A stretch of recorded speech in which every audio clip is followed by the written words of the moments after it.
Hot అంశాలపైన debate news బెంచ్కి స్వాగతం.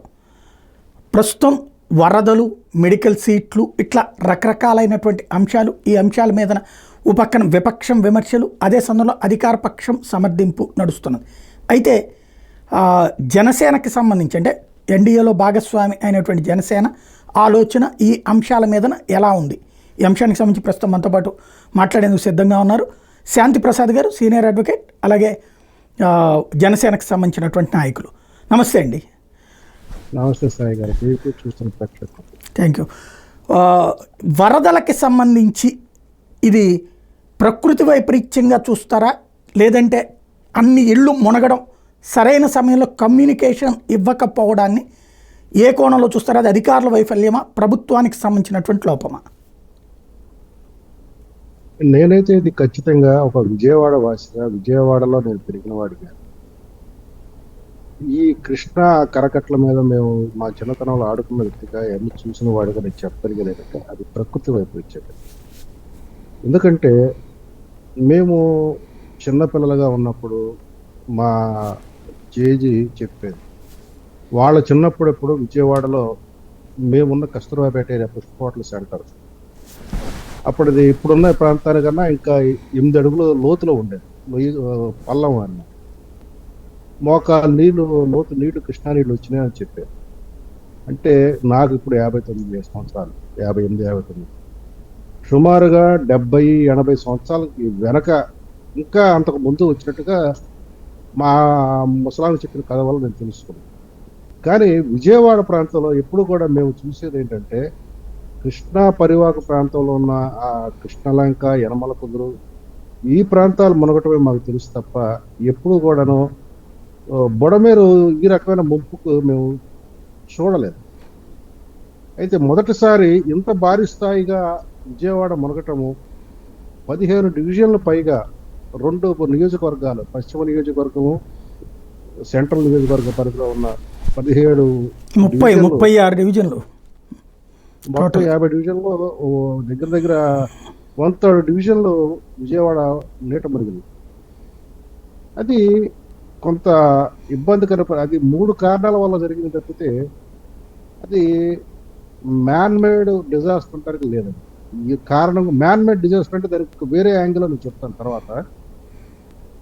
అనుకోని విధంగా విజయవాడకు వర్షాలు రావట్లేదు. ఊహించని వర్షాలు 31వ తారీఖు, 1వ తారీఖు నాడు పడుతుంది, సుమారుగా 27 సెంటీమీటర్ల పైన. అది ఒక కారణం అయితే, రెండోది అప్పటికే అప్పర్ కృష్ణ వరద పరివాహక ప్రాంతాల్లో పడుతున్న వర్షాల వల్ల విస్తృతంగా కృష్ణానది పొంగుగోటు రావట్లేదు. ఈ 31 తారీఖులకు వచ్చినప్పటికే కృష్ణానదిలో దగ్గర దగ్గర 3 నుంచి 5 లక్షల క్యూసెక్కుల వరద ప్రవాహం నడుస్తూ ఉంది. నేను గత నెల సుమారుగా 27, 28 అనుకుంటాను, ఆ రోజులో ఫేస్బుక్లో కూడా పోస్ట్ పెట్టాను.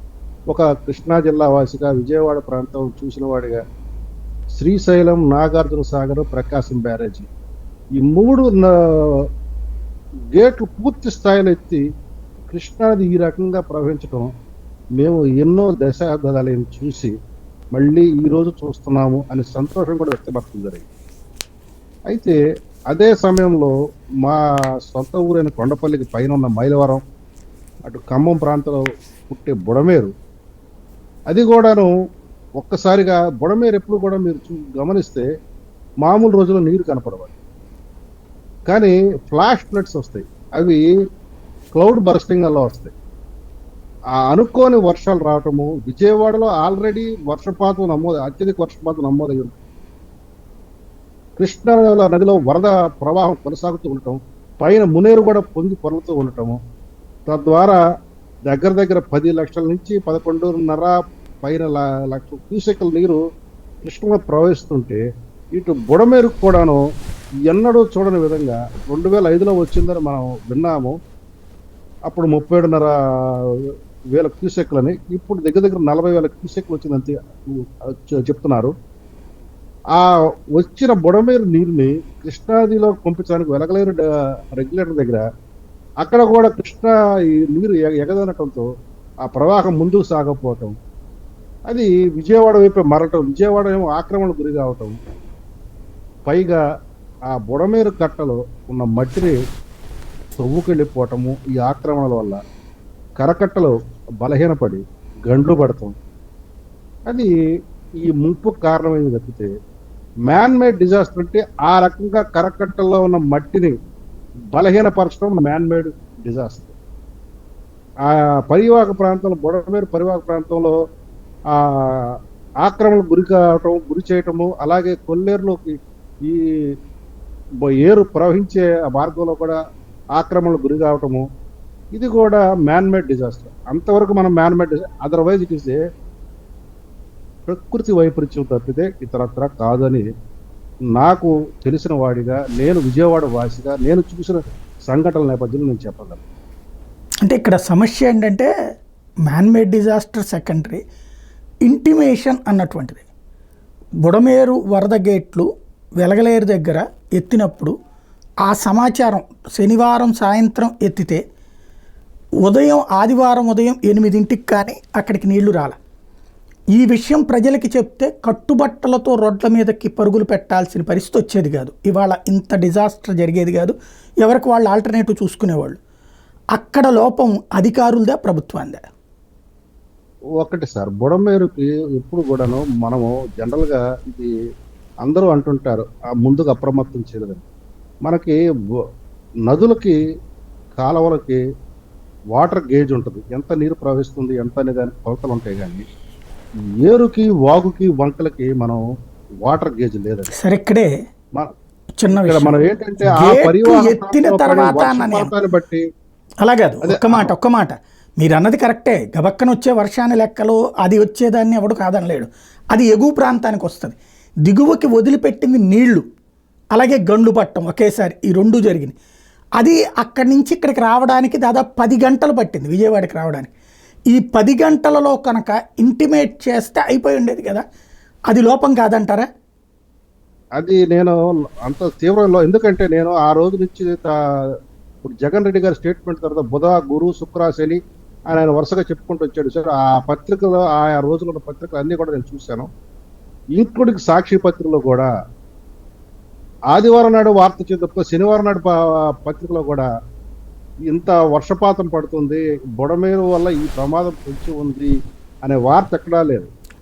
అదే కదా ఇంటిమేషన్ లేకపోవడం అనేది. శనివారమే గేట్లు తెరిచినప్పుడు ఆదివారం పేపర్లో ఉండాలి కదా గేట్లు ఎత్తారు అనేది. రాలేదు అంటే అర్థమేంటి? శనివారం సాయంత్రం గేట్లు ఎత్తారు, శనివారం సాయంత్రం గేట్లు ఎత్తినప్పుడు ఆదివారం పొద్దున కనబడాలి కదా. లేదా సాయంత్రానికి ఇదిగో గేట్లు ఎత్తున్నారు, ఈ పరివాహక ప్రాంతం అంతా కూడా విజయవాడలో రాజరాజేశ్వరిపేట, తర్వాత సింగనగర్ ఇవన్నీ కూడా మునుగుతాయి, అర్జెంటుగా వెళ్ళండి అని చెప్పేసి ఒక మెసేజ్ ఉండాలి కదా. బ్రేకింగ్లు వచ్చి ఉండాలి కదా, పొద్దున పూట్ల వార్తలన్నీ వచ్చి ఉండాలి కదా. నేను అదే చెప్పబోతున్నానంటే, ఇప్పుడు గేట్లు ఎత్తడానికి అక్కడ ఏంటంటే గేటు దాటి బయటికి పొరుగుతున్నాయి కాబట్టి మీరు గేట్లు ఎత్తడానికి ప్రయత్నం చేశారు అంటున్నారు. ఎత్తేసారు. అప్పటికి వరద ప్రవాహం 10 నుంచి 15,000 క్యూసెక్లే ఉంది, 40,000 క్యూసెక్లు లేదు ఆ టైంకి.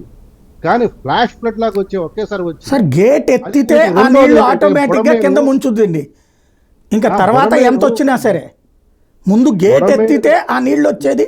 రాజరాజేశ్వరిపేట, సింగనగర్ ఇవన్నీ కూడా, హౌసింగ్ బోర్డు కాలనీ, గొల్లపూడి ఇవన్నీ కూడా. మీకు అదే చెప్పబోతున్నా. 2005లో 35,700 వచ్చినా కూడా ఎక్కడా కూడా నీటి ప్రవాహము ఇబ్బందికరం కాదు. 2008లో 80,000 వచ్చిందండి, 80,000 క్యూసెక్కులు వచ్చింది. అప్పుడు మునిగింది, అప్పుడు కూడా మునిగింది, 2005లో కూడా మునిగినాయి.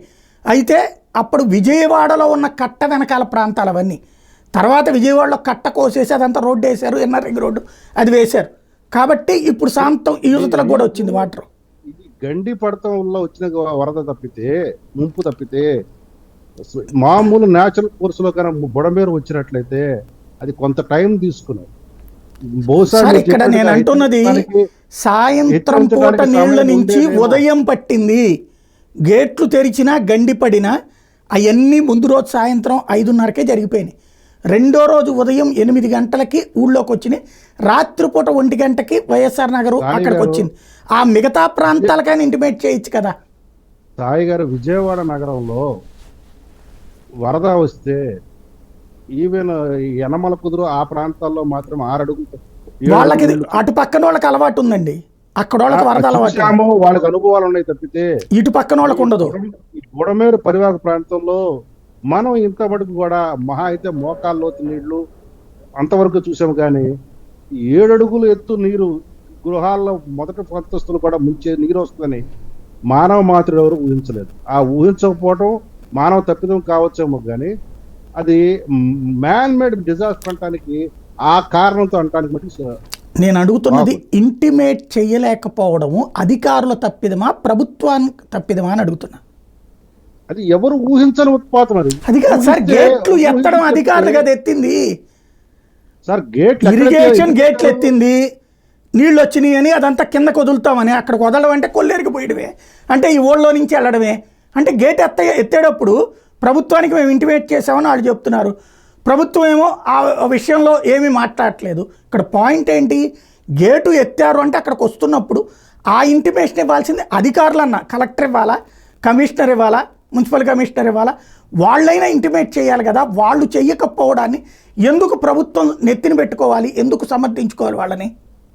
ఇక్కడ ఎవరిని సమర్థించడం కాదండి. మనకి ఒక ఇదివరకు పాత రోజుల్లో మనకి సిస్టమ్ ఉండదు, లష్కర్ సిస్టమ్ అనేది. ఇప్పుడు ఆ సిస్టమ్ పోయింది.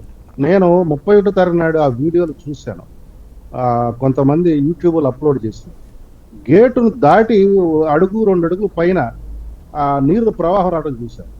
అప్పుడు కొన్ని గేట్లు ఎత్తగలిగారు, కొన్ని గేట్లు మాన్యువల్గా ఎత్తారనేది కూడా వార్త వచ్చింది.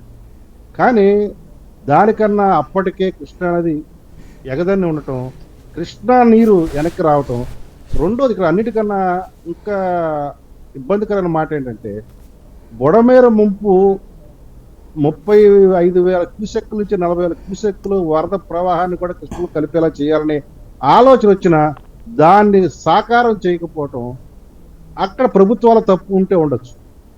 అంత మాత్రాన అది మానవ తప్పిదం. ప్రభుత్వాలు దూరదృష్టి లేకుండా ఆ యొక్క కార్యక్రమాన్ని చేపట్టకపోవడం, రెగ్యులేటర్ కెపాసిటీని పెంచకపోవడం తప్పు. రెండోది ఏంటంటే ఆ కూలింగ్ కెనాలు అది తీసుకునే కెపాసిటీ కూడా చాలా తక్కువ. కాబట్టి అది మ్యాన్ మేడ్ డిజాస్టర్ అంటే అంటానికి లేదు. కాకపోతే మీరు చెప్పినట్టుగా హెచ్చరించడానికి అది ఎవరు ఊహించిన ముంపు కాదు. గండు దించిన తర్వాత అలాగా సార్, గడ్డి పడింది కూడా ముందు రోజు సాయంత్రమే. ఈ గేట్లు ఎత్తిందే గండు పడ్డాక, అప్పటి నుంచి ఉదయం దాకా 2.5 లక్షల కుటుంబాలు అక్కడ కింద ఉన్నాయని తెలిసి సిసోడియా గారు ఏమన్నారు, తెలుసు మాకు, కాకపోతే అంతమందిని ఎవాక్యుయేషన్ చేయలేం కాబట్టి ఆగాము అని చెప్పారు. అంటే ఎవాక్యుయేషన్ తెలిసి ఎవాక్యుయేట్ చేయలేకపోవడం, పోనీ కనీసం ఇంటిమేట్ చేస్తే జనం వాళ్ళ సేఫ్టీ ఏంటో వాళ్ళు చూసుకుంటారు కదా సార్. ఇక్కడ ఆ స్థాయి నీళ్లు వస్తేనే ఎవ్వడూ ఊహించలేదు. మొట్టమొదటి ముందు మనం అది గమనించాలి. మనం ముందు అది గమనించకుండా సార్ ఇళ్లలోకి నీళ్లు వస్తున్నాయి అని చెప్పడం కూడా ఉండదా? ఒక్క మాట వినండి. ఇళ్లలోకి నీళ్లు వస్తాయి. ఇళ్లలోకి నీళ్లు వచ్చిన తర్వాత అది ఒక్కొక్క కొద్దిగా ప్రవాహం, నేను అప్పుడు కింద సామాన్లైనా పైన పెట్టుకుంటారు కదా, అసలు ఎవరైనా ప్రవాహం వచ్చేసింది కదండి. అది ముందు రోజు సాయంత్రం వదిలిపెట్టి నీళ్లు సార్, పొద్దునికి వచ్చింది. అది పొద్దునికి చెప్తే సరిపోయేది కదా, రాత్రికి చెప్తే ఎవాక్యుయేషన్ చెయ్యలేం కాబట్టి మేము వదిలేసామంటే. మీరు చూసారా లేదా ఆ వీడియో? నేను సుమన్ టీవీలో చూశాను ఒక వీడియోని, వాళ్ళు ప్రసారం చేశారు. ఒక వీధిలో ఒక సీసీటీవీ కెమెరా దొరికిన వీడియో. అవును, గంట వ్యవధిలోనే. అది గంట కాదండి, అది పొద్దున పూట మీరు చూసింది, రాత్రి కాదు అది. పొద్దున పూట నేను అనేది అది ముందు రోజు రాత్రి నీళ్ళు వదిలేరంటున్నా. ముందు రోజు సాయంత్రం నీళ్ళు వదిలితే రెండో రోజు పొద్దునికి పెరిగింది. మీరు ఆ వీడియో చూడండి. నేను అంటోంది అదే సార్, పొద్దున పెరిగింది. ముందు రోజు రాత్రే చెప్తే జనం వెళ్ళిపోతారు కదా. డే టైంలో పెరిగింది సార్. అవును సార్, డే టైంలో 8ంటికి పెరిగింది. మరి ఆ టైంలో మీకు మెసేజ్ ఇచ్చినా ఎవరు వెళ్ళగలరు? ముందు రోజున నీళ్లు రిలీజ్ చేశారు సార్. అంటే నీళ్లు రిలీజ్ చేసినప్పుడు ఇలా రిలీజ్ చేస్తున్నామండి అని చెప్తే జనం చూసుకుంటారు కదా. అది మీరు ఇక్కడ ఇంకో మాట గమనించాలా. ప్రభుత్వాన్ని మీరు ప్రభుత్వాన్ని బ్లేమ్ చేయడానికి ప్రయత్నం చేయబాకండి. ఇక్కడ ఇంకోటి గమనించాలి మీరు. సాధారణంగా ఈ ప్రాంత వాసులకు ముంపు అనేది తెలియదు, ఈ స్థాయి ముప్పు. అందుకనే వాళ్ళు హెచ్చరిస్తే కూడా వెళ్ళేవాళ్ళు కదా. నువ్వు హెచ్చరిస్తే కదా సార్ వెళ్తారా వెళ్ళరో తెలియడానికి. సార్ అది దాన్ని మీరు ఆ జగన్ ట్రాప్ లో పడి మ్యాన్ మేడ్ డిజాస్టర్ నేను మ్యాన్ మేడ్ అనే పదమే వాడలేదు సార్, నేను ఆ పదమే వాడట్లా. మీరే ఇప్పటికీ 5 సార్లు మాట్లాడారు. నేను అంటున్నది ఏంటి, జగన్ నేను అన్న పాయింట్ ఏంటంటే ఇక్కడ సమాచారం అందించడం అనేది రాత్రి పూట్ల చేసిన ప్రజలు బ్రతుకుతారు కదా, నేను విజయవాడలో పెరిగిన వాళ్ళమే కాబట్టి చెప్తున్నా. నేను ఊహించా ఈ రేంజ్ లో అక్కడ రాత్రి పూట్లదైతే ఇంతకుముందు ఎప్పుడైనా ఇంటిమేట్ చేసేవాళ్ళు అక్కడ ఉన్న వాళ్ళందరినీ కూడా ఎవాక్యుయేషన్ చేసి స్కూళ్ళల్లో ఆ రామవరప్పాడు ఆ రింగ్ దగ్గర ఉంచేవాళ్ళు. అక్కడ కళ్యాణ మండపాలు లేకపోతే ఇందిరాగాంధీ స్టేడియము పీడబ్ల్యూడి గ్రౌండ్స్ అక్కడ ఏర్పాటు చేసేవాళ్ళు గతంలో. 1966 నుంచి నేను విజయవాడలో ఉంటున్న వాడిని. నేనే 2005 2008లో కూడా నేను చూశాను సార్. 2005 2008లో కూడా నేను చూశాను. వరద వచ్చిందా మీకు? అప్పుడు 4.5 అడుగులు వచ్చింది, పడవేసుకునే తిరిగాం. అయితే ఈ ఏరియాకి రా, సింగనగర్ లో ఇటు పక్కకి ఒకటి గుర్తు పెట్టుకోండి, 2 అడుగులు రాగానే పడవేసుకుని కరెక్టే. నేను చెప్తున్నది ఎక్కడ పొయ్యి ఉంటుందో సరే. ఇక్కడ నేను మీతో ఎక్కడ కాంట్రడిక్ట్ చేయట్లా. నేను అంటున్న పాయింట్ అలా ఇక్కడ ప్రభుత్వాన్ని కూడా నేను బ్లేమ్ చేయలే. నేను అంటున్న పాయింట్ ఇక్కడ ముందు రోజు సాయంత్రం రిలీజ్ చేసేటప్పుడు చేసిన తర్వాతనైనా సరే టీవీలకి చెప్పినా, పేపర్లకి చెప్పినా, వాట్సాప్ గ్రూపులకి చెప్పినా, ఇదిగో రేపు పొద్దున కల్లా ఇక్కడ నీళ్ళు వస్తాయా కొంచెం జాగ్రత్తగా ఉండండి అని చెప్తే ఎవరికి వాళ్ళు ఆల్టర్నేటివ్ చూసుకుంటారు కదా. ఎవాక్యుయేషన్ ప్రాసెస్ కూడా అక్కర్లేదు కదా. నేను పేపర్లు చదివానండి, వారం రోజులు పేపర్లు తీసి చూశాను. భారీ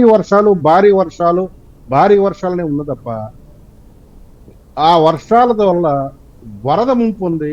ఆ వరద ముంపు వల్ల బుడమేరు గట్లు దిగి ఊడలకు నీరు వస్తుందని అది ఎవరు ఊహించండి.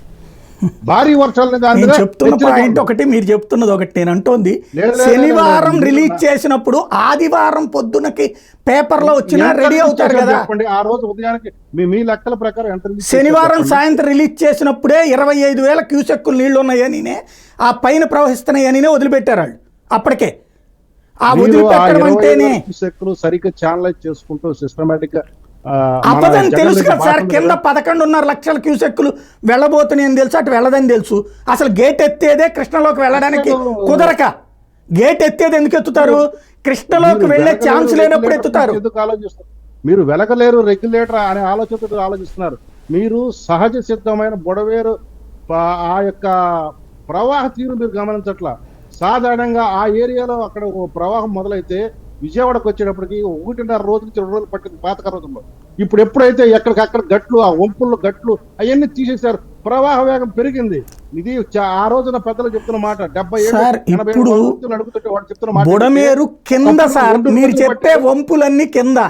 రెండవది పైన ఉన్నటువంటి దాంట్లో వెలగలేరు దగ్గరకు వచ్చి గేట్ ఎత్తారు అంటే కృష్ణానదిలోకి వెళ్ళే ఛాన్స్ లేనప్పుడు మాత్రమే గేట్ ఎత్తుతారు.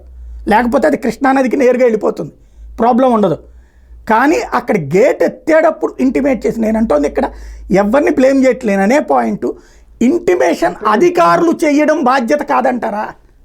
మీరు చెప్పేది ఏంటి? కృష్ణా గేట్, ఆ వెలగలేరు గేట్ల కృష్ణా వాటర్ వచ్చిందంటారా? లేకపోతే కాదు సార్, ఈ నీళ్ళు వెళ్ళి వెలగలేరు దగ్గర ఉన్న ఎందుకు ఉంటాయంటే ఈ బుడమేరు నీళ్లు నేరుగా కృష్ణానదిలోకి వెళ్ళాలి. కృష్ణానది ఓవర్ఫ్లో అవుతున్నది కాబట్టి అటు ఎత్తే అవకాశం లేదు, కాబట్టి ఇటు వదిలేస్తారు. వెలగలేరు గేట్ ఎప్పుడు ఎత్తినా కూడా బుడమేరు వాటర్ ఆల్రెడీ కృష్ణానదికి ఛానలైజ్ అయ్యింది. అటు అక్కడ కృష్ణానది నిండిపోయి ఇది అందులోకి వెళ్ళలేనప్పుడు మాత్రమే ఈ గేట్లు ఎత్తుతారు, విడిగా ఎత్తరు. ఇది ఎత్తి కూడా దాదాపు 30-40 ఏళ్ళు అయిపోయింది. అది మీరు నాకు తెలిసి వెలగలేరు రెగ్యులేటరు బుడమేరు పరివాహక ప్రాంతం లేదండి, కృష్ణా పరివాహక ప్రాంతంలోకి నీళ్లు డైవర్ట్ చేయడం కోసం పెట్టి డైవర్ట్ ఛానల్ దాని పక్కన ఉన్నటువంటిది కృష్ణలోకి డైవర్ట్ చేసేదండి పోలవరం కెనాల్. అది పోలవరం కెనాల్లోకి మధ్యలో ఎక్కడ గేట్లు లేవు నాకు తెలిసి. వెలగలేరు దగ్గర ఉన్నటువంటిది గేట్లు అనేటటువంటిది ఈ ఊళ్ళోకి వచ్చేటందుకు, అంటే అవతల పక్కనే పోలవరం కెనాల్ ఉంది, ఈ నీళ్లు అందులోకి వెళ్ళిపోతాయి. లేనప్పుడు అక్కడ ఆ ఛాయిస్ లేదు, ఎందుకంటే నీళ్ళు అక్కడ ఓవర్ఫ్లో ఉంది కాబట్టి ఇటుకు వదిలేరు విజయవాడ మీదకి. అది వదిలింది కూడా చాలా ఏళ్ళు అయిపోయింది, దశాబ్దాలు అయిపోయింది. సమస్య అది. నేను అనేది జస్ట్ అధికారులు ఒక ముక్క చెప్తే సరిపోయేది కదా. అది అధికారులు తప్పిదమా? అధికారులు చెప్పినా కూడా మాకు తెలుసు కానీ మేము వదిలిపెట్టలేదు, ఎందుకంటే అక్కడ ఎవాక్యుయేషన్ చేయాలంటే 2 లక్షల మంది అంటే కష్టము అని చెప్పడం అనేటటువంటి కరెక్ట్ అవుతుంది. ఆ సిసోడియానే చెప్పారు డైరెక్ట్గా ముక్క. సిసోడియా ఈ మొక్క అయితే చెప్పినట్టు నేను చూడలేదండి. సిసోడియా చెప్పింది ఈ రకంగా అయితే ఎక్కడ మాట్లాడలేదు. మీరు ఒకటి గమనించాలా, ఒక భారీ వర్షాలు వస్తాయని మటుకు రాష్ట్ర ప్రభుత్వం అందరినీ హెచ్చరించింది. అసలు మేము ఊహించాము. మనకు తెలిసి ఈ తుమ్మలపల్లి కళాక్షేత్రం దగ్గర ఉన్న లో డ్రైన్ బ్రిడ్జి ఎప్పుడు మనకు విజయవాడలో వర్షాలు వస్తే మునుగుద్ది. కానీ మొట్టమొదటిసారి మనం బెజవాడ బస్ స్టాండ్ ప్రాంతంలో మనం చూసాం. అవును, అది ముందు రోజు. మునగటం అది కూడా దీనికి సంబంధం లేదు అసలు. ఒక బస్సు సగం అంతా మునిగిపోయేంత. ఎందుకు టోల్ గేటే నిండిపోయింది. అక్కడ కారణం ఏంటి? అక్కడ మ్యాన్ మేడ్. ఎందుకంటే అటేపు ఒక బ్రిడ్జ్ వచ్చింది, ఇటేపు ఒక బ్రిడ్జ్ వచ్చింది. ఇది లోతట్టు ప్రాంతం అయింది. దానికి దీనికి సంబంధం లేదు కదా. మనం ఊహించలేదు అక్కడ జరిగింది. అక్కడ నిర్మాణాలు ఇక్కడ ఊహించినది సార్, అక్కడికి ఇక్కడికి తేడా ఒకటే. అక్కడ ఊహించనిది, ఇక్కడ ఊహించినది, అంతే తేడా.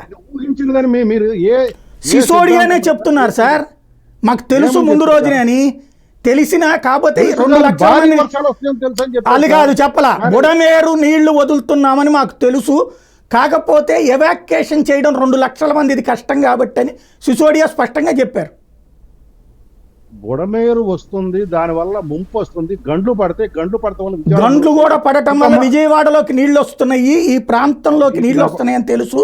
కానీ ఎవాక్యుయేషన్ చెయ్యలేము అని చెప్పారు ఆయన. మీరు నా పాయింట్ క్యాచ్ చేయాలి. బుడమేరు అంత ఫ్లాష్ ఫ్లడ్ వల్ల అంత క్యూసెక్ల నీరు వచ్చి బుడమేరు తను తీసుకోలేక బుడమేరు కిందకు ప్రవహిస్తుంటుంది. ఈ ప్రవాహ వేగంలో గట్లు కొట్టుకుపోయి గండ్లు పడి మొత్తం నీరంతా విజయవాడ ముంచేస్తుంది. మేము అది ఊహించలేక మేము చెప్పలేకపోయాము అని ఆ రకంగా చెప్పలేదు ఆయన. అట్లా చెప్పలా. నీళ్లు వెలగలేరు దగ్గర గేట్లు ఎత్తినప్పుడు అలాగే అక్కడ 3 గండ్లు పడ్డాయి. ఆ గండ్ల వల్ల వాటర్ విజయవాడలోకి వస్తుందని మాకు ముందే సమాచారం ఉంది.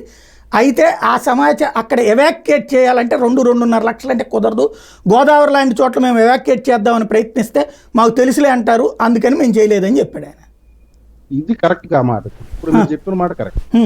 ఏంటంటే జనాల సైకాలజీ కూడా ఎట్లా ఉంటుందంటే, ఈ స్థాయి వరద కానీ ఈ స్థాయి ముంపస్తు కానీ ఈ తరంలో కానీ గత తరంలో వాళ్ళు కానీ ఎవరు కూడా ఊహించంతాయి.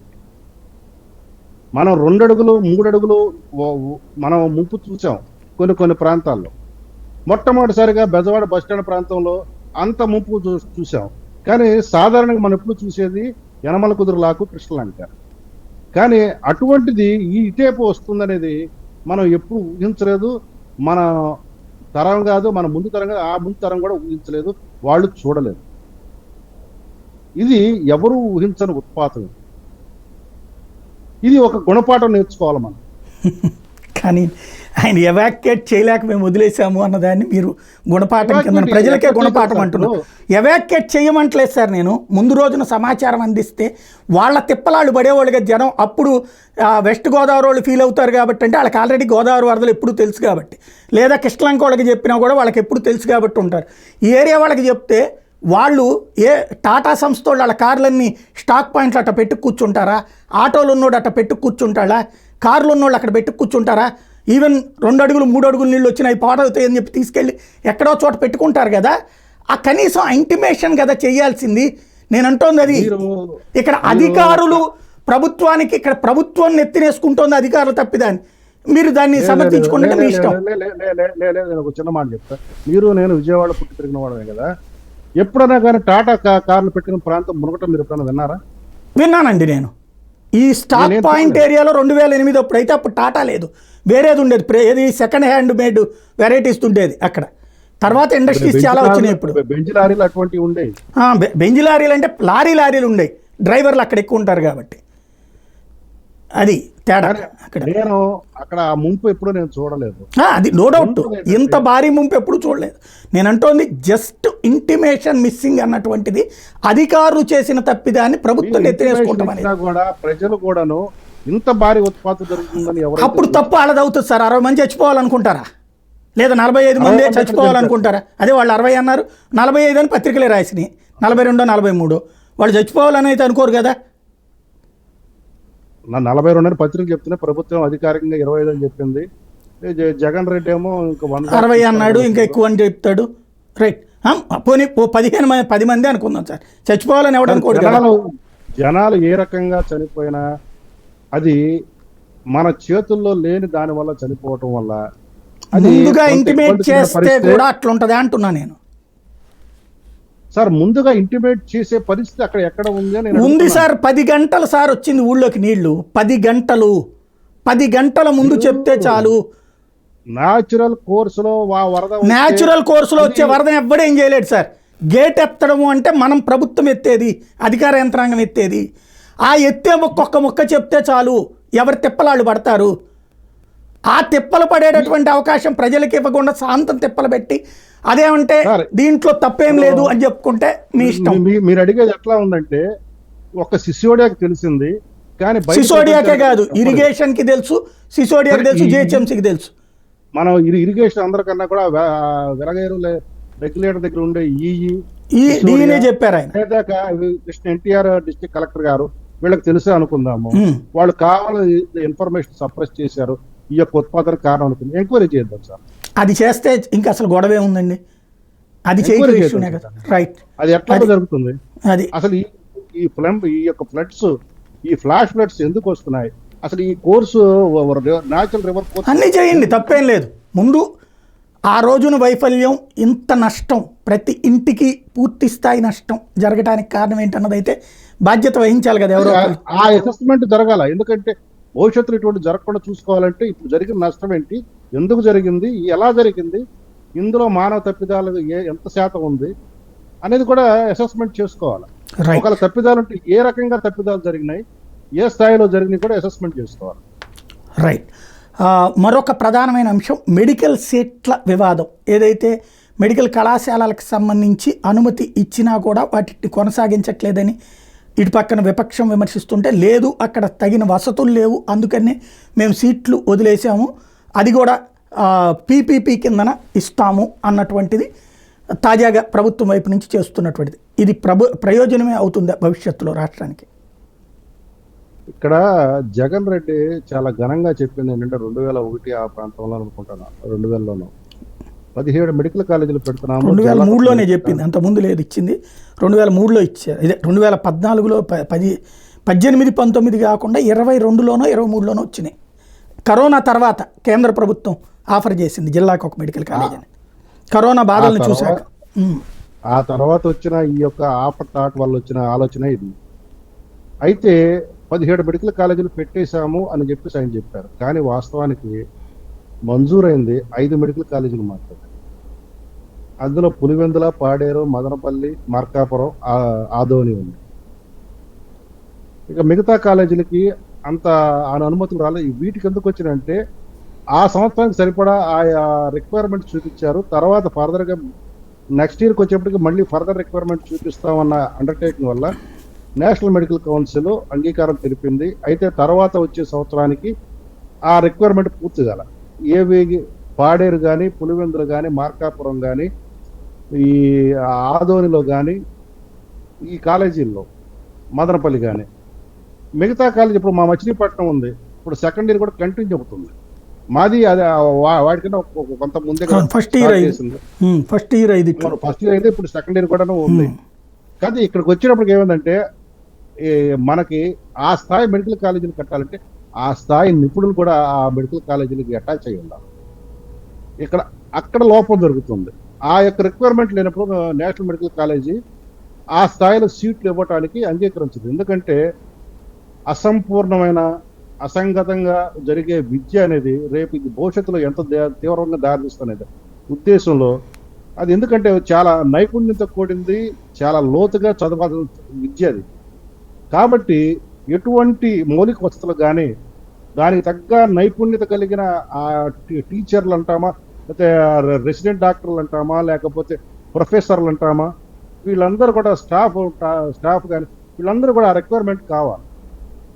ఆ రిక్వైర్మెంట్కి వచ్చేప్పటికి మనకి కొంత లోటు కనపడుతుంది. ఆ స్థాయిలో మనం వైద్య నిపుణులు తయారు చేసుకోలేకపోవటము, వైద్య నిపుణులతో మనం తీసుకోలేకపోవటము, ఒకవేళ ఉన్నా కానీ వాళ్ళు ఇటేపు రాకపోవటానికి వాళ్ళు సుముఖత చూపుకోవటం, ఏ కారణాలు రీచ్ అయినా కానీ ఈ విషయంలో కొంత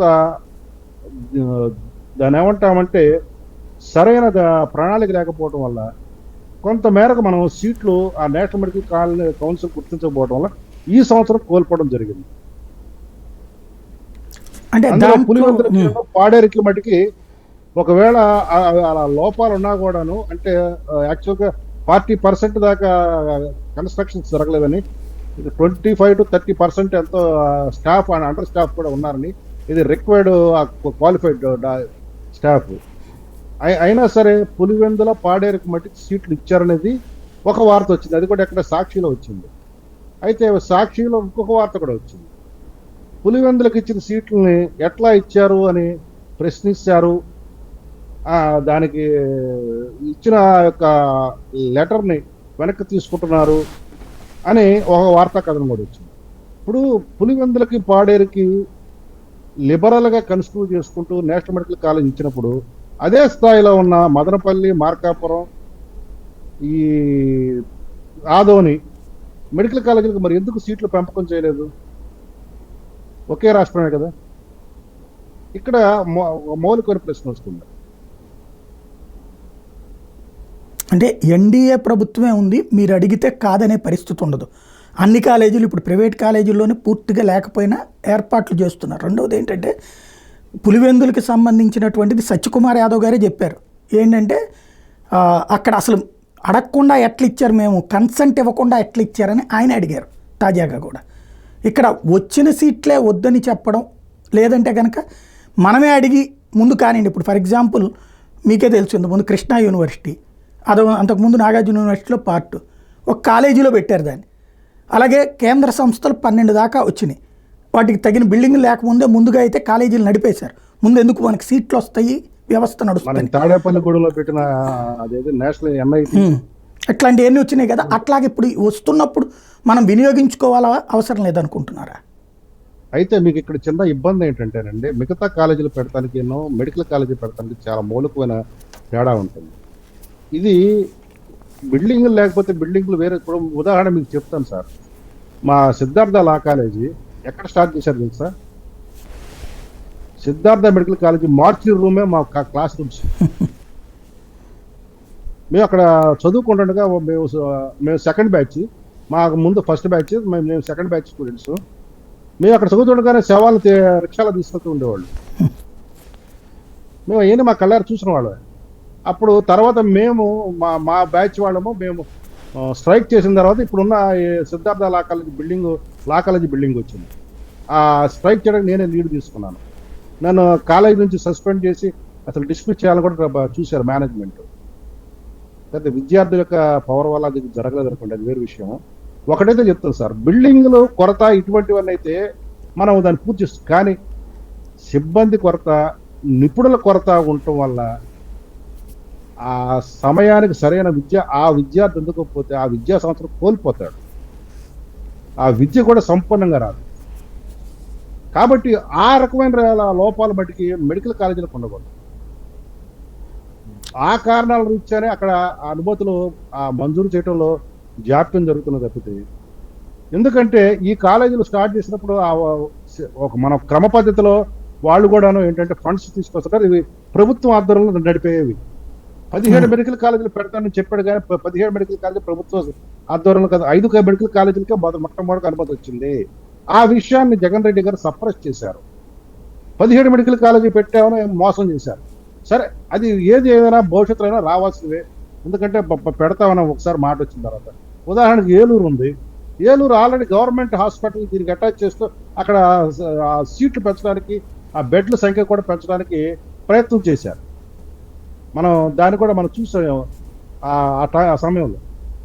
అట్లాగే బెడ్స్ సౌకర్యం లేకపోతే మిగతా హాస్పిటల్స్ ఉన్న బెడ్స్ని కేటాయించి కానీ చేసి, కానీ ఆ బోధనా సిబ్బంది కొరత ఉంటే దాన్ని ఎవరు తీరుస్తారు సార్? అది ప్రధానమైన కారణం. అది మరి ఎందుకు ఆ బోధనా సిబ్బంది సరిపడాగా ఈ కాలేజీలు కూర్చుకోలేకపోతున్నాయా, లేకపోతే వాళ్ళు దొరకట్లేదా, ఒకవేళ ఉన్నా కానీ వాళ్ళు రావడానికి ఇష్టపడతలేదా ఫ్యాకల్టీగా? ఇది కొంత ఆలోచించాల్సిన అంశం. రైట్. ప్రభుత్వం భవిష్యత్తులో ఏమన్నా ఆ కాలేజీలని తీసుకురాగలుగుతుందా, లేకపోతే ఈ కారణంగా పక్కన పెట్టేస్తుందా? తీసుకొస్తామని మన సత్యకుమార్ గారి స్టేట్మెంట్ నేను చూశాను. 3 రోజుల కింద 4 రోజుల కింద చూశాను. అది వైబిలిటీ గ్యాప్ ఫండింగ్ ద్వారా విధానం ద్వారా వాటికి ఫండ్స్ కూడా ఎక్కడ కొరత లేకుండాను ఆ నిపుణులకి ఏ మేరకు వాళ్ళకి అవసరాలు ఉంటాయో ఆ అవసరాలు కూడా తీర్చే విధంగా అటు సెంట్రల్ గవర్నమెంట్ ఇటు స్టేట్ గవర్నమెంట్ అవసరమైతే ప్రైవేట్ పార్టిసిపేషన్ కూడా తీసుకొని చేసే తీరుతామని చెప్పేసి ముందుకు 5 కళాశాలలు నెక్స్ట్ ఆ 10 సంవత్సరం ఇంకొక 5-6 కళాశాలలో మేము తీసుకుని వస్తామని చెప్పేసి సత్యకుమార్ గారి స్టేట్మెంట్ ఉన్నది. అంటే ఇక్కడ పీపీపీ అనేది ప్రభుత్వం తరపున ఒక కాలేజీలు వస్తుంటే ప్రైవేట్ పార్టిసిపేషన్ కరెక్టేనా? వాంఛనీయం కాదు. ఏ ఏ రకంగా అంటే ఒక తెలివిగల విద్యార్థి తక్కువ ఫీజుతో అతను విద్యను అందుకోవడానికి, అందులో ఇటువంటి నైపుణ్యం గల విద్య అందుకోవడానికి కొంత దూరం అవుతాడు మీరు చెప్పినట్లుగా ప్రైవేటు దీనిలో వస్తే. కానీ మెరిట్లో వచ్చిన స్టూడెంట్ కూడా మనకి మన స్టేట్లో ఎవరు మిగలట్లేదు కదా సార్. అందరూ విదేశాలకు వెళ్ళిపోతారు కదా నైపుణ్యం గల డాక్టర్లు అందరూ. మీరు నైపుణ్యం గల డాక్టర్లు అందరూ కూడా పల్లెటూరులో పనిచేయడానికి ఎక్కడన్నా ఉత్సాహం చూపిస్తున్నారా, ఉత్సుకత చూపిస్తున్నారా? చూపించట్లేదు కదా. ఇక్కడ మనకి ఇబ్బంది అక్కడే కదా వస్తుంది. అంటే ఇంతవరకు ఉన్నటువంటి వాళ్ళలో కోట్ల రూపాయలు పెట్టి ఫీజులు కట్టారు కాబట్టి వాళ్ళు ఆ డబ్బులు సంపాదించుకోవడానికి విదేశాలకు వెళ్తున్నారు. గవర్నమెంట్ కాలేజీలో చదివితే తక్కువ ఫీజుతో చదివినప్పుడు ఇక్కడే ఉండాలన్నటువంటిది ఉంటారన్నది మనకు పాత తరం సాక్ష్యం. పాత తరం చూసేయండి, ఆ తరం అదొక సిద్ధాంతపరంగా బతుకుతారం. ఇప్పుడు మనకు తెలిసి గత 10-15 సంవత్సరాలుగా మనం చూస్తున్న విద్యార్థి దశల నుంచి చూస్తుంటే ఎంబీబీఎస్ అయిన తర్వాత ప్రతివాడు అమెరికా వైపు చూస్తున్నాడు, లేకపోతే పీజీకి అమెరికా వైపు వెళ్ళడానికి ప్రయత్నం చేస్తున్నాడు వ్యక్తి. ఇక్కడ ఉండి సర్వీస్ చేయాలి. ఈ మధ్య నాకు తెలిసి కాంగ్రెస్ టైం అనుకుంటే ఉమ్మడి రాష్ట్రంలో ఎంబీబీఎస్ చేయగానే కనీసం సంవత్సరం పాటు రూరల్ ఏరియాలో వర్క్ చేయాలి, లేకపోతే అతనికి సర్టిఫికేట్ ఇవ్వము ఎంబీబీఎస్ అని ఒక నిబంధన పెట్టినప్పుడు దాని మీద తీవ్రమైన ప్రతిఘటన వచ్చింది. మీరు గమనించారా లేదు?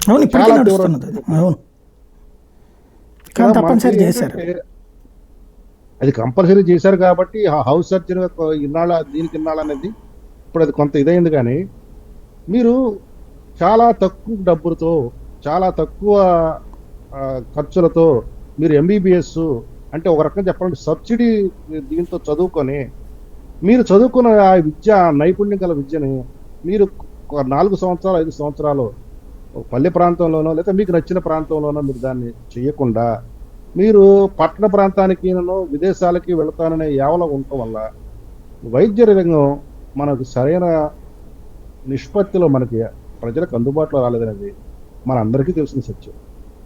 దాన్ని ఇరాడికేట్ చేయాల్సిన అవసరం ఉంది. అయితే అది అంత షార్ట్ టర్మ్లో అయ్యేది కాదు, అది లాంగ్ టర్మ్ ప్రణాళిక. మనం మోటివేషన్ కూడా చేయాల్సిన అవసరం. అంటే నేను అనేది మంచిది, మీరు అన్నది చాలా కరెక్టు, వాస్తవం జరుగుతుంది. అది దానికి పరిష్కారమే ప్రభుత్వ కళాశాలని కేంద్ర ప్రభుత్వం ఒక చక్కటి అవకాశం ఇచ్చింది. దేశవ్యాప్తంగా కేంద్రం ఫండింగ్ ఇస్తుంది కన్స్ట్రక్షన్కి కానీ వీటికి. అలాగే జిల్లాకు ఒక కళాశాల పర్మిషన్ ఇస్తుంది. ఇది ప్రభుత్వ కళాశాల అన్నప్పుడు సహజంగా పేదవాడికి ఛాన్స్ ఉండే అవకాశం కదా. కాదు కాదు సార్, మనం మామూలుగా ఈ డిబేట్ అనేది కాకుండా మనం మామూలుగా మాట్లాడాలి. మనకి సిద్ధార్థ కాలేజీ మనం ఊహ తెలిసిన దాకా వచ్చింది మెడికల్ కాలేజీ. కానీ మా అందరికి తెలిసిన medical college Guntur medical college. అవును, అది ప్రభుత్వం అనేది సంబంధించింది. కానీ ఆ గుంటూరు మెడికల్ కాలేజీలో చదివిన విద్యార్థులు ఎంతమంది ఈ రోజు పల్లె ప్రాంతాల్లో ఉన్నారు, ప్రభుత్వ డాక్టర్లుగా ఉన్నారు. కానీ దేశంలోనే ఉన్నారండి 100కి 70-80% మంది. ఈ మధ్యన వాళ్ళు వెళ్తున్నారేమో కానీ అప్పటి బ్యాచ్ అయితే 100కి 70-80 మంది ఇక్కడే చేస్తున్నారు ప్రాక్టీస్. హైదరాబాద్, బాంబే, ఎక్కడైనా సరే. కొంతమంది విదేశాలకు వెళ్ళొచ్చి కొంతమంది వెళ్తారంటే ఒకటి సార్ వెళ్ళి అనుభవం ఇప్పుడు అటు ఎట్లాగూ వెళ్ళిపోతున్నారు కాబట్టి కనీసం కొత్తగా మనకు అవకాశం వస్తుంది కదా. ఇప్పుడు ఉన్నోళ్ళని తెచ్చుకుంటే అంటే నేను అనేది నోటికి వచ్చిన ప్రభుత్వ వ్యవస్థను తీసుకెళ్ళి ప్రైవేట్కి ఇచ్చుకుంటే అది ప్రయోజనం అవుతుందా? ప్రయోజనం అవుతుందా కాదనేది కానీ ఇది ఒక రకమైన మానసిక మనోభావాలతో కూడిందండి. అది డాక్టర్లో కూడాను, విద్య అభ్యసించేవాడు కూడాను ఆలోచించాల్సింది. ప్రభుత్వం ఇటువంటి కళాశాల మీద పెట్టుబడి పెట్టాలంటే ఒక్కసారిగా పెట్టలేవండి. నేనైతే ఒక పౌరుడిగా నేనేం కోరుకుంటానంటే, నేను ఇక్కడే మీకు ఒక విషయం కూడా చెప్తాను, నా మనసులో మాట. నేను రాజశేఖర్ రెడ్డి అమలుపరిచిన విధానాలను నేను అప్రిషియేట్ చేసేవాడిని. కానీ ఎప్పుడైతే ఆరోగ్యశ్రీ పథకం తీసుకొచ్చి కార్పొరేట్ కాలేజీలని, ప్రైవేట్ కాలేజీలని పెంచి పోషించి గవర్నమెంట్ హాస్పిటల్స్ని వీటిని చిన్న చూపు చూశాడో నేను విభేదించడం జరిగింది. ఎందుకంటే అదే డబ్బులు అదే నైపుణ్యం గల డాక్టర్ని గవర్నమెంట్ హాస్పిటల్లో అంతే మీరు వేతనాలతో పెట్టినట్లయితే, ప్రైవేటు కార్పొరేట్ హాస్పిటల్లో డాక్టర్లకి టార్గెట్స్ ఉంటాయి. వాళ్ళ జీతాలకి టార్గెట్స్తో కనెక్షన్ ఉంటుంది. కానీ ప్రభుత్వ ఆసుపత్రులు అట్లా ఉండదు. ప్రభుత్వ ఆసుపత్రులు మౌలిక వస్తువులు పెంచి అదే డబ్బులో కనీసం సగం డబ్బులైనా సరే ప్రభుత్వ కాలేజ్ ఆ రోజు గవర్నమెంట్ కాలేజీలకు మళ్లించి ఇంకొక అవసరమైతే కొత్త గవర్నమెంట్ కాలేజీలో ఆసుపత్రులు పెట్టినట్లయితే Aarogyasri over a period of time మీరు చెప్పిన ఏదైతే ఇప్పుడు లక్ష్యం ఉందో ఆ లక్ష్యం నెరవేరేది. అది జగన్ స్టార్ట్ చేశాడు, వెళ్ళిపోయాడు ఈ లోపు. అందుకే డాక్టర్లో కోపం వచ్చింది. జగన్ వచ్చిన తర్వాత చివరి 2 ఏళ్లలో ఏదైతే ఆరోగ్యశ్రీ గురించి గొడవలు ఎప్పుడైతే బిగినాయో గవర్నమెంట్ హాస్పిటల్లో చేస్తే ఆ డాక్టర్లకి ఇది ఇచ్చాడు, ప్రోత్సాహకాలు అనౌన్స్ చేసి ఒక ఆపరేషన్కి ఎంత అని చెప్పి ఆ అమౌంట్ ఇవ్వడం బిగిన్ చేశారు. కరెక్ట్గా ఆ తర్వాత అదే ప్రైవేట్ ఆసుపత్రులకు కోపం వచ్చింది. ఆ తర్వాత దిగడంలో అది కూడా ఒక వన్ ఆఫ్ ద పార్ట్ అయింది. మీరు అన్నది కరెక్టే, నాన్న చేసిన తప్పుని ఇతను సరిదిద్దే ప్రయత్నం చేశాడు, ఈ లోపు వెళ్ళిపోయాడు అనమాట. ఇతను అలా కాదు సార్, ఇక్కడ మనం ఇంకొక కోణం కూడా ఆలోచిద్దాం. నిజానికి గవర్నమెంట్ హాస్పిటల్లో చాలా ఎక్సలెంట్ ఎక్విప్మెంట్ ఉంటుంది. అవును, డాక్టర్లు కూడా మంచి ఎక్స్పర్ట్లు ఉంటారు. కానీ ఆ ఎక్విప్మెంట్ ని కీల్ చేసేది ఎవరు? అందులో బయట డయాగ్నోస్టిక్ సెంటర్లకి ఎందుకు వెళ్తున్నారు జనాలు? అందులో డాక్టర్లే ఉంటారు. ఎంఆర్ఐ స్కాన్లు, సిటీ స్కాన్లు ఇవన్నీ గవర్నమెంట్ హాస్పిటల్స్ లో కూడా ఉన్నాయి, కానీ ఎందుకు పనిచేయవు? ఇక్కడ మనం ఆలోచించాల్సింది సార్ మానవ కోణం. అవినీతి అది మనం ఆ కోణాన్ని అరికట్టుకుని దీన్ని ఇప్పుడు ఇది శాంతం కదా, దీనికి దానికి సంబంధం లేదు కదా. ఈ సీట్లకు సంబంధించి పీపీపీ కిందకి వెళ్ళిపోతుంది. అంటే మనమే ప్రైవేట్ని ప్రోత్సహిస్తున్నాం ఆ విధంగా కదా. ఇప్పుడు మీరు అన్నారు ఇందువరకు ప్రైవేట్ని రాజశేఖర రెడ్డి ప్రోత్సహించాడు, ఇప్పుడు ప్రభుత్వమే ఇచ్చినా కూడా ప్రైవేట్కి పంపిస్తున్నాం మనం ఆ కాలేజీ. అంటే అలా కాదు సార్, మన దగ్గర ఆ స్థాయిలో ఒక్కసారిగా డబ్బులు పెట్టడం లేదు. మనం ఒక ప్రణాళికాబద్ధంగా కేంద్ర ప్రభుత్వమే ఇస్తుంది సార్ దానికి పెట్టుబడి. దాంతో కేంద్ర ప్రభుత్వం పాలసీ పరంగా తీసుకుంది, కానీ ఒకేసారి అన్ని చోట్ల 500 జిల్లాల్లో కూడా నేను కళాశాల పెడతానే అది చెప్పదు. అంచెలంచెలుగా ముందు ఈ కళాశాల మనకి మంచి ఛాయిస్ వచ్చింది కదా. అప్పుడు ఈవెన్ లోన్ కళాశాల తీసుకునే అవకాశం వచ్చింది. అవును, ఇప్పుడు ఈ ఏడాది ఇవన్నీ కన్స్ట్రక్షన్ బిగిన్ చేసి జగన్ టైంలో కదా 25% పూర్తయినాయి అని చెప్పారు సత్యకుమార్ యాదవ్ గారు.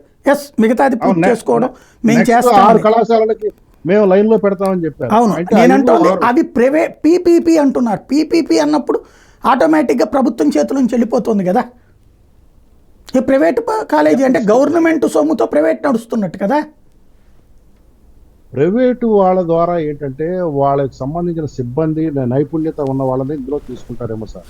కొంత దానికి వెసులుబాటు కూడా ఉంటుంది. అవుట్ సోర్సింగ్ ఇస్తే తప్పేం లేదండి. ఇప్పుడు అవుట్ సోర్సింగ్లో వర్క్ చేయించుకుంటే పర్లా, కానీ సీట్లు గవర్నమెంట్ చేతిలో నుంచి పోయి ప్రైవేట్ చేతికి పోయిందంటే మనకు వచ్చిన నోటి దగ్గరకు వచ్చిన ముద్ద పోయినట్టు కదా. కొన్ని సీట్లు కోల్పోవాల్సి వస్తుంది దానివల్ల. కానీ కొన్ని సీట్లు అయినా ఉంటాయి కదా, ఓవర్ పీరియడ్ ఆఫ్ టైం మళ్ళీ కంప్లీట్ గా ప్రభుత్వం తీసుకునే అవకాశాలు ఉంటాయి కదా. లేదు ఒక చోట నాందే ఇప్పుడు రహదారి నిర్మాణం జరుగుతుంది, అది ఎవరు అటల్ బిహారీ వాజ్పేయి గారి యొక్క బ్రెయిన్ చైల్డ్.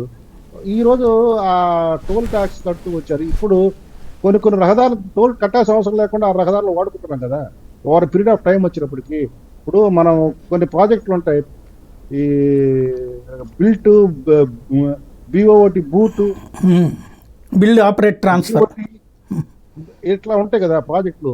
మొదట ప్రైవేట్ వాడు చేసిన తర్వాత ప్రభుత్వానికి వచ్చేస్తుంది. అయితే ప్రభుత్వం స్టేక్ అనేది ఖచ్చితంగా అందులో ఉంటే ఖచ్చితంగా తీసుకోవచ్చు, ఇప్పుడు కాదు రేపటికైనా తీసుకోవచ్చు. కాకపోతే ప్రజల అవసరాల కోసం, తక్షణ అవసరాల కోసం ఇవి అక్కడ మీట్ అవ్వడానికి మటుకి ఒక ప్రణాళికాబద్ధంగా వెళ్ళాలి. ఇందులో మెడికల్ కాలేజీ లాంటి వాటికి మనం ఒక సిస్టమేటిక్ వెళ్ళాలి కాబట్టి, కానీ హడావుడిగా ఏదో మిగతా పథకాలాగా అనౌన్స్ చేస్తే జరగదు. ఎందుకంటే నైపుణ్యం అనేది చాలా ఇంపార్టెంట్ అక్కడ. రైట్. మరొకటి రహదారులకి సంబంధించి చంద్రబాబు గారు 3000 కిలోమీటర్ల దాకా రెడీ అని చెప్పారు. అట్లాగే గుంటలు పూడ్చడానికి కూడా ఆదేశించారు. పీపీపీ పద్ధతిలో అంటున్నారు, అంటే టోల్ గేట్ల సిస్టము మెయింటెనెన్స్ అన్నటువంటిది. ఇది సరైన పద్ధతి అనుకుంటున్నారా? అన్ని రహదారులకు చేస్తే మటుకు అది ఇబ్బందికరమైన పరిస్థితి, ప్రజల నుంచి కూడా కొంత ఇబ్బందికరమైన పరిస్థితులు వస్తాయి.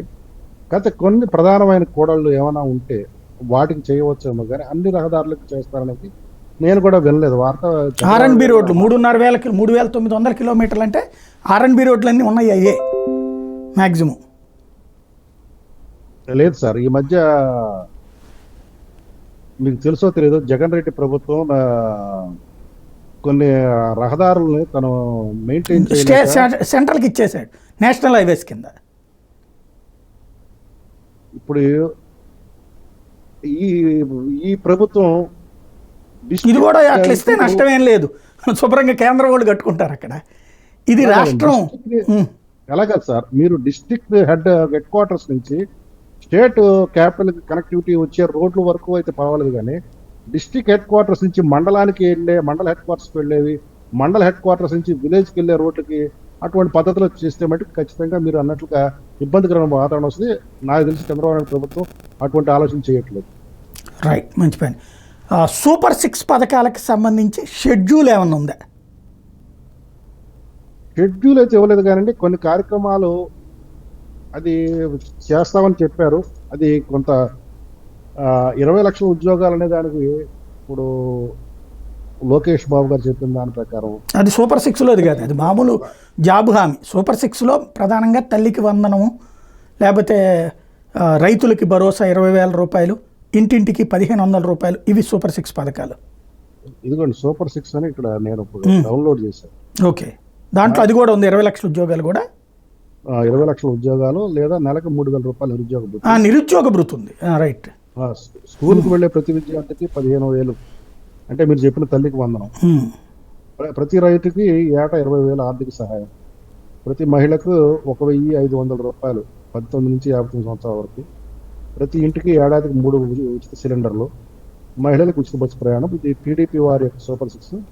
ఇక మా షణ్ముఖ వ్యూహం కింద ఏంటంటే ప్రతి ఇంటికి తాగునీరు, రక్షిత త్రాగునీరు, ఇంటింటికి కుళాయి. అలాగే పేదలను సంపన్నం చేసే దిశగా పబ్లిక్ ప్రైవేట్ పీపుల్స్ పార్ట్నర్షిప్తో, అంటే P4, అది మేము అనుకున్న పథకం ప్రకారం చేసేది. రాష్ట్ర వ్యాప్తంగా స్కిల్ సెన్సస్, దాని ద్వారా యువతలో నైపుణ్యం పెంచడానికి. తర్వాత చిన్న మధ్య తరహా పరిశ్రమలకు అంకుర సంస్థలకు 10 లక్షల వరకు ఇవ్వటం, అంటే నియోజకవర్గానికి ఒక 500 మందిని చొప్పున సెలెక్ట్ చేసి. రాష్ట్ర స్థూల ఉత్పత్తిని, అంటే GSDPని అది పెంచడానికి అవసరమైన చర్యలు తీసుకోవటము. రెండోది అమరావతిని ప్రజా రాజధానిగా కొనసాగిస్తూ దాన్ని మనం డెవలప్ చేయటం. ఇది మా షణ్ముఖ వ్యూహం. వాళ్ళ 6, మా 6 సార్. వీటిలో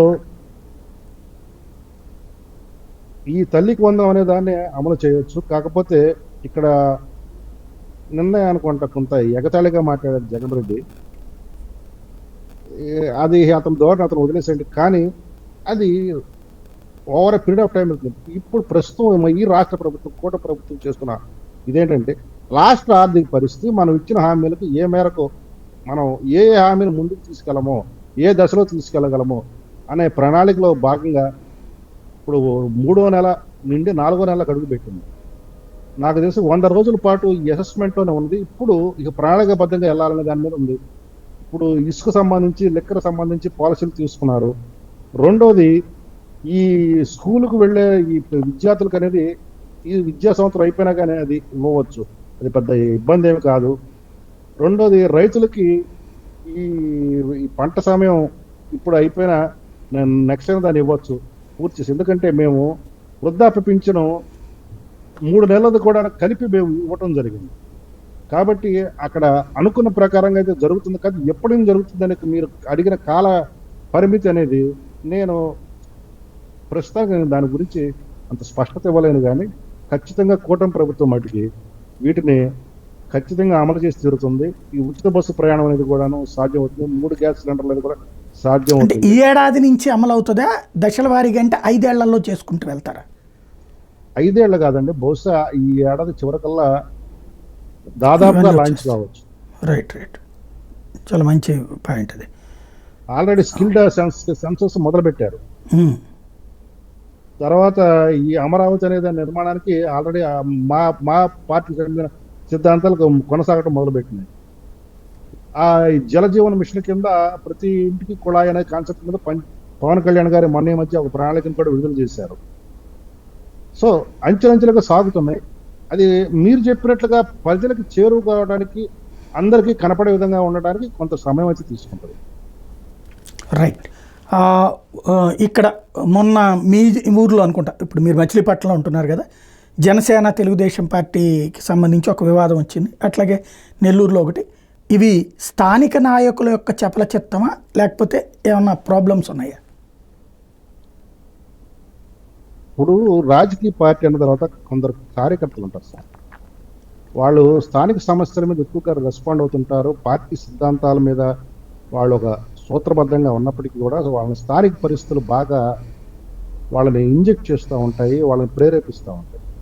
ఒక్కొక్కసారి స్థానిక పరిస్థితులు ఏంటంటే కొంత వాళ్ళకున్న వ్యక్తిగత స్పర్ధలు అవి రాజకీయ పార్టీలో ఉండటం వల్ల, ఆ వ్యక్తులు వేరు వేరు రాజకీయ పార్టీలో ఉండటం వల్ల అది రిఫ్లెక్ట్ అయ్యి అది రాజకీయ పార్టీ కూడా చుట్టుకుంటాయి. మీకు బెస్ట్ ఎగ్జాంపుల్ చెప్తాను. మనందరికీ తెలిసింది, ఈ రాష్ట్రం కోనారెళ్ళటానికి ఒక కారణం ఉంది. వంగవీటి రంగా, దేవినేని నెహ్రూ ఇద్దరు వేరు వేరు కులాల వాళ్ళు అవుతుంది. వాళ్ళిద్దరు వ్యక్తిగత గొడవలు అవి రెండు పార్టీలకు చుట్టుకొని అది రాష్ట్రం అంతా తగలబడతాం మనందరికీ తెలిసిందే కదా. మచిలీపట్నంలో కూడా జరిగింది ఏంటంటే వాళ్ళ వ్యక్తిగత గొడవలు, ఒక ఫ్లెక్సీ దగ్గర వచ్చిన గొడవలు, వాళ్ళ గతంలో మొదటి నుంచి ఉన్న గొడవలు. ఆ గొడవలు ఒక వ్యక్తి ఏమో తెలుగుదేశం వ్యక్తి అవడం, ఒక వ్యక్తి జనసేన వ్యక్తి అవడంతో దాన్ని వేరే వాళ్ళు అందిపుచ్చుకొని దాన్ని హైలైట్ చేయడం ప్రయత్నం చేశారు తప్పితే, మా జనసేన ఇన్ఛార్జ్ బండి రామకృష్ణ గారు స్వయంగా వెళ్ళి పరిశీలించి వాస్తవాలు తెలుసుకొని అక్కడ పార్టీ పరమైన విభేదాలు లాంటివి లేవు, అవి వ్యక్తిగత గొడవల వల్ల జరిగినవని చాలా స్పష్టమైన మెసేజ్ ఇచ్చారు. నేను దాన్ని కూడా ఫేస్బుక్లో పెట్టాను. మా వల్లభనేని బాలశౌరి గారు పార్లమెంట్ సభ్యులు కూడా దాని మీద విచారణ తీసి అదే రకంగా వారు కూడా తెలుసుకోవడం జరిగింది. ఇక్కడ గమనించాల్సింది ఏంటంటే, వైసీపీ చెందిన సోషల్ మీడియా గుంట నక్కల్లా కాచుకొని కూర్చున్నారు. ఎక్కడ వివాదం జరిగితే అక్కడ జనసేనకి తెలుగుదేశానికి మధ్యలో చిచ్చు రాజేయాలి, లేకపోతే తెలుగుదేశానికి బీజేపీకి మధ్యలో చిచ్చు రాజేయాలి, లేకపోతే వాళ్ళ యొక్క ఆశలు ఎడియాసలు అవుతాయి. జరిగేది కాదు. స్థానిక గొడవలు తీసుకొచ్చి పార్టీలకు పులమటం ద్వారా రాష్ట్ర స్థాయిలో ఈ యొక్క పొత్తును విచ్ఛిన్నం చేయాలని వాళ్ళ యొక్క కళ్ళలే అవుతాయి. రైట్. అంటే కాళ్ళు పట్టించడం లాంటిది ఒకవేళ పార్టీ పరంగా కాకపోయినా వ్యక్తిగతంగా అయినా అట్లాంటిది చట్టపరంగా తప్పు కాదంటారా? నేను మీకు ఒక విషయం చెప్తాను సార్. అంటే నేను దాని రాష్ట్ర వ్యాప్తంగా నేను దాని లీడ్ తీసుకొని చేశాను కాబట్టి, మా విజయవాడ బార్ అసోసియేషన్ న్యాయవాది పత్తిరి హరిరామ్ అతను మా జనసేన గతంలో నాతో పాటు లీగల్ సెల్లో చేశారు కృష్ణా డిస్టిక్. ఇప్పుడు కృష్ణా జిల్లా జనసేన పార్టీ జనరల్ సెక్రటరీ చేస్తున్నారు కృష్ణా జిల్లా. అతన్ని జోగి రమేష్ అనుచరుడు కారుమూరి కామేశ్వరరావు ఉన్నాడు. అతను ఈ ఇసుక దోపిడీ చేస్తుంటాడు, మొత్తం లీడర్ అతను మన బినామీ అనమాట జోగి రమేష్. ఒకరోజు అట్లా ఇసుక తవ్వకాలు జరుగుతున్నాయి, అక్రమంగా ఇసుక తరలింపు జరుగుతుందని ఈ న్యాయవాది వెళితే, ఆకుమర్రు అనే గ్రామానికి వెళితే వీళ్ళు వచ్చారని కెమెరాలతో వీడియోలు తీస్తున్నారని వాళ్ళు ఎక్కడ కట్టేసి కొట్టారు తెలుసా? అంబేద్కర్ విగ్రహం దగ్గర స్తంభానికి కట్టేసి కొట్టారు సార్. మానవ హక్కుల ఉల్లంఘన కదా, రాజకీయ పార్టీల ఉల్లంఘనే కదా. అది ఎంత పెద్ద, దాని మీద మేము రాష్ట్ర వ్యాప్తంగా న్యాయవాదులందరూ కూడా బాయ్కట్ చేసి 2-3 రోజుల పాటు మేము యాజిటేషన్ చేశాం. అది వాస్తవానికి జనసేన, అక్కడ వైసీపీ, కానీ మేము తగాదని ఆ స్థాయికి తీసుకెళ్ళాం. వాళ్ళు ఏ స్థాయికి తీసుకెళ్లారంటే కాపు వర్సెస్ దళిత అనే స్థాయికి తీసుకెళ్లారు వాళ్ళు. కానీ మేము చాలా జాగ్రత్తగా దాన్ని తీసుకొచ్చాం. అక్కడ ఎక్కడ కూడా అటువంటి కులగజ్జితో జరిగిన గొడవలు కాదు. ఒక అక్రమార్కుడికి ఆ అక్రమాలను నిరోధించడం వ్యక్తికి సంబంధించిన గొడవగా దాన్ని మేము ఆ ప్రజల దగ్గరకు తీసుకెళ్లడంలో మేము సఫలీకృతమైంది. ఏ ఇష్యూ అయినా సరే మూలంలోకి వెళ్ళి శోధిస్తే అక్కడ జరుగుతున్న అన్యాయాన్ని ప్రతిఘటిస్తుంటే వాళ్ళు వేరు వేరు పార్టీలు చెందిన వాళ్ళైతే అది త్వరగా ఫ్లేరప్ అవుద్ది. అట్లా చేయటానికి వైసీపీ వాళ్ళకి ఇది ఒక మచిలీపట్నం సంఘటన ఒక సాగుగా పనికొచ్చినట్టే, వాస్తవికత లేదు. అందరూ పార్టీలు అయితే దీన్ని సీరియస్గా తీసుకో అవసరం లేదంటారు. అది అసలు పార్టీల పరంగా జరిగిన గొడవ కాదు, వ్యక్తిగత ఇష్యూస్ వల్ల జరిగిన గొడవ అది. రైట్. అయితే ఇరుపక్షాలు ఇచ్చిన రిపోర్ట్ల మీద ఇరుపక్షాల వారి యొక్క వాదనతో విని చిలకలపూడి పోలీస్ స్టేషన్లో కేసులు పెడతాం కూడా జరిగింది. ఇద్దరి మీద కేసులు ఒకరికొకరు పెట్టుకో. ఆ చట్టం అంటే తన పని దాన్ని చేసుకుపోతుంది. రైట్. ఫైనల్గా ఒక్కటి చెప్పండి, పవన్ కళ్యాణ్ గారు డిప్యూటీ సీఎం హోదాలో చేస్తున్నటువంటి యాక్టివిటీ ఇప్పుడు ఏలేరు దగ్గర స్వయంగా తను సమీక్షించడం కావచ్చు, లేదా మన వరదలకు సంబంధించి తర్వాత ఆయన కంట్రోల్ రూమ్లో కూర్చుని సమీక్షలు కానీ ఇవన్నీ చూసినప్పుడు మీకు ఏమనిపిస్తుంది? సరైన దిశలో ఆయన వెళుతున్నారని ప్రజల యొక్క అవసరాలు గమనించి, రాష్ట్ర అవసరాలు గమనించి, వాటికి ఏ రకంగా మనం ప్రభుత్వం తరపున ఇటువంటి నిర్ణయాలు తీసుకుంటే సామాజికంగా కానీ రాష్ట్ర సుసంపన్నానికి కానీ ఏ రకంగా మనం ప్రజా జీవితంలో మౌలికమైన మార్పులు తీసుకురాగలం అనే దాని మీద ఆయన ముఖ్యంగా గ్రామీణ పర్యావరణ, ఈ యొక్క అటవీ శాఖ, ఈ సైన్స్ అండ్ టెక్నాలజీ ద్వారా ఆయన చాలా ప్రయోగాలు చేయాలనుకుంటున్నారు. అందులో మొదటి ప్రయోగాన్ని ఆయన వచ్చిన 15 రోజులను మొదలుపెట్టారు. సాలిడ్ లిక్విడ్ వేస్ట్ మేనేజ్మెంట్ అనేది. ఒక ప్రాంతంలో ఉండే ఒక చెత్త ద్వారా ఏ రకంగా దాన్ని మనం ప్రజా బాహుళ్యంలోకి వాళ్ళ యొక్క అవసరాలు తీరేలాగా దానికి మార్చుకోవచ్చు అనే దాని మీద ఒక పైలట్ ప్రాజెక్ట్ని బేసిక్గా పిఠాపురం నుంచి స్టార్ట్ చేయమని ఆయన పిలుపటం జరిగింది. ఆయన ఈ రకంగా నూతన వరవడలు, తర్వాత జలజీవన్ మిషన్ని అందిపుచ్చుకొని కేంద్ర ప్రభుత్వం ఇస్తున్న దాన్ని ప్రతి గ్రామంలోనూ ప్రతి ఇంటికి కూడా కుళాయి వచ్చే విధంగా మనం చర్యలు చేపట్టాలని ఆయన ఒక సిస్టమేటిక్ వెళ్తున్నారు. అలాగే ఒకప్పుడు పంచాయతీ ప్రెసిడెంట్ చాలా బలోపేతుడు, ఎమ్మెల్యేలు ఎంపీలు కూడాను పంచాయతీ ప్రెసిడెంట్ ఇంటికి కూర్చునేవాళ్ళు వాళ్ళు గెలవాలి అనుకుంటే. ఆ వ్యవస్థ పోయి అధికారం కేంద్రీకృతం అవ్వడం వల్ల ఎంపీలు ఎమ్మెల్యేలు బలవంతులయ్యారు. ముఖ్యంగా ఎమ్మెల్యేలు బాగా బలవంతులయ్యారు.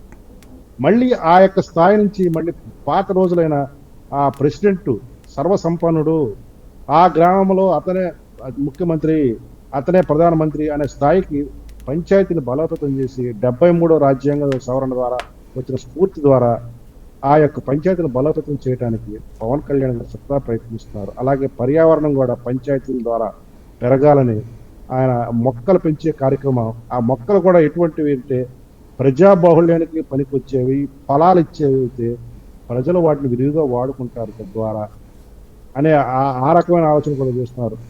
నూతన వరవడితో ఆయన ఆలోచన చేస్తున్నారు సార్ అన్నీ కూడా. ఈ మధ్య లేటెస్ట్ గా ఈ ముంపు ప్రాంతాలు పరిశీలించిన తర్వాత, ఈ వరద ప్రాంతాలు పరిశీలించిన తర్వాత అసలు పంట పొలాలు ఈ రకంగా వరదకి ముంపుకి గురి కాకుండా ఏం చేయాలనే దాని మీద కూడా ఆయన ఒక నూతన వరవడిలో ఆలోచన చేయబోతున్నారు. దాన్ని కూడా ఆయన ఆవిష్కరించడం జరిగింది ఈ మధ్య. ఖచ్చితంగా వీటి మీద మేము ఒక ప్రణాళికాబద్ధంగా వెళుతామని మన గొల్లప్రోలు పిఠాపురం నియోజకవర్గంలో పర్యటన సమయంలో ఆయన ప్రకటించడం కూడా జరిగింది. నూతన ఆలోచనతో ఒక గ్రామీణ రాష్ట్రాన్ని, అంటే ఆ గ్రామీణ ఆంధ్రాన్ని సుసన్నతం చేయడానికి పట్టణ ప్రాంతం వైపు ప్రజలు మరలకుండా గ్రామీణ ప్రాంతంలోనే ఉండేలా నివసించేలా చేయడానికి ఆయన పడుతున్న తప్పనిసరి. Right. Thank you very much అండి. ఇది పరిస్థితి. ఓవరాల్గా అయితే ప్రభుత్వం చేస్తున్నటువంటి చర్యలు పర్ఫెక్ట్గానే ఉన్నాయి, సరైనటువంటి దిశగానే ఉన్నాయి. దాంట్లో చిచ్చు పెట్టడానికి వైఎస్ఆర్ కాంగ్రెస్ పార్టీ చేస్తున్న ప్రయత్నాలు ఫలించవు అన్నటువంటిది శాంతిప్రసాద్ గారి మాట.